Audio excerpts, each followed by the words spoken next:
السلام علیکم دوستو، حضرت بلال رسول اکرم حضرت محمد صلی اللہ علیہ وآلہ وسلم کے مشہور صحابی تھے جو مسجد نبوی میں ہمیشہ مؤذن رہے۔ آپ کا پورا نام بلال بن رباح الحبشی ہے اور آپ کے والد کا نام رباح اور آپ کی والدہ کا نام حمامہ تھا جو حبشہ کے رہنے والے تھے۔ حبشہ ملک عرب کے مغرب میں آباد ایک افریقی ملک ہے جسے آج کے دور میں ایتھوپیا کہا جاتا ہے، اور ان لوگوں کا رنگ عموماً کالا سیاہ ہوتا ہے۔ آپ کے والد حبشہ سے ہجرت کر کے صحرائے عرب آ کر مکہ میں بس گئے۔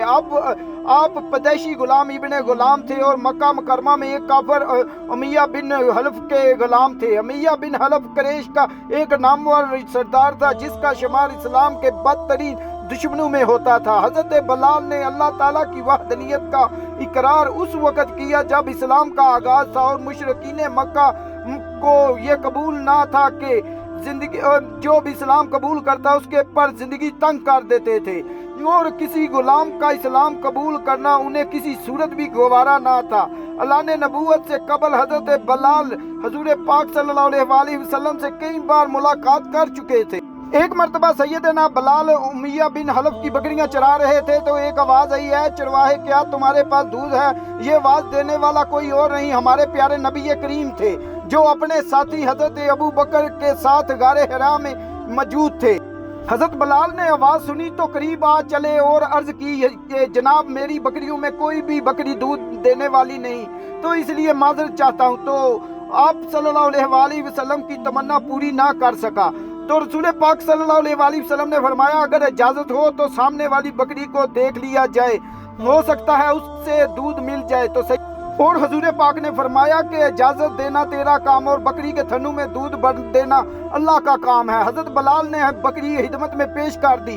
حضور پاک صلی اللہ علیہ وآلہ وسلم نے اللہ کا نام لے کر جب بکری کے تھنوں پر ہاتھ لگایا تو بکری کے تھنوں سے دودھ جاری ہو گیا۔ اس واقعے کے بعد سیدنا بلال حضرت محمد صلی اللہ علیہ وآلہ وسلم کی اور قریب ہونے لگے۔ ایک دن آپ صلی اللہ علیہ وآلہ وسلم نے فرمایا اے بلال میں اللہ کا رسول ہوں اور اللہ ایک ہے، اس کا کوئی شریک نہیں، آپ کا کیا خیال ہے؟ حضرت بلال جو پہلے سے ہی اپنا دل نبی کریم کو دے چکے تھے فوراً کہا لا الہ الا اللہ محمد الرسول اللہ۔ بس اسی دن سے حضرت بلال اور رسول اکرم کی محبت کے ایسے اسیر ہوئے کہ آخری دم تک یہ تعلق قائم رہا۔ حضرت بلال مکہ میں وہ پہلے غلام تھے جنہوں نے اپنا اسلام ظاہر کیا تھا۔ اسلام لانے کے وجہ سے انہیں اوپر طرح طرح کی تکلیفیں دی جاتی رہیں۔ دشمن انہیں سخت گرمی میں دوپہر کی تپتی ہوئی ریت پر سیدھا لٹا کر ان کے سینے پر پتھر رکھ دیتے اور تاکہ وہ حرکت نہ کر سکے۔ ان کا سردار اپنے ناپاک ہاتھوں سے اس معصوم چہرے پر بے تحاشا مارتا اور اسلام چھوڑنے کے لیے مجبور کرتا، مگر وہ اس حالت میں بھی احد احد کہتے، یعنی محبوب ایک ہی ہے۔ رات کو زنجیروں میں باندھ کر کوڑے مارے جاتے اور اگلے دن انہی زخموں کو گرم ریت پر ڈال کر زیادہ زخمی کیا جاتا تاکہ پھر بے قرار ہو کر اسلام سے پھر جائیں یا تڑپ تڑپ کر مار جائیں۔ ایک دن ابو جہل اور امیہ بن حلف اور اس کے دوسرے ساتھیوں نے اس قدر مارا کہ آپ بے ہوش ہو گئے۔ تھک ہار کر کہنے لگا بلال آج وہ فیصلہ ہو جائے کہ تو اسلام چھوڑو گے یا جان چھوڑ دو گے۔ ہر شخص آپ رضی اللہ تعالیٰ عنہ کو اتنی تکلیف دیتا تھا کہ اپنا زور ختم کر دیتا۔ آپ کی یہ تکلیف دیکھی نہ جاتی تھی۔ حضرت ابو بکر صدیق روزانہ آتے جاتے یہ تکلیف دہ مناظر دیکھتے اور اکثر سوچا کرتے کہ کس طرح بلال کو ان ظالموں سے چھڑوائیں۔ ایک دن حضرت ابو بکر صدیق نے امیہ بن حلف سے کہا کہ کب تک اس مظلوم پر ظلم کرو گے؟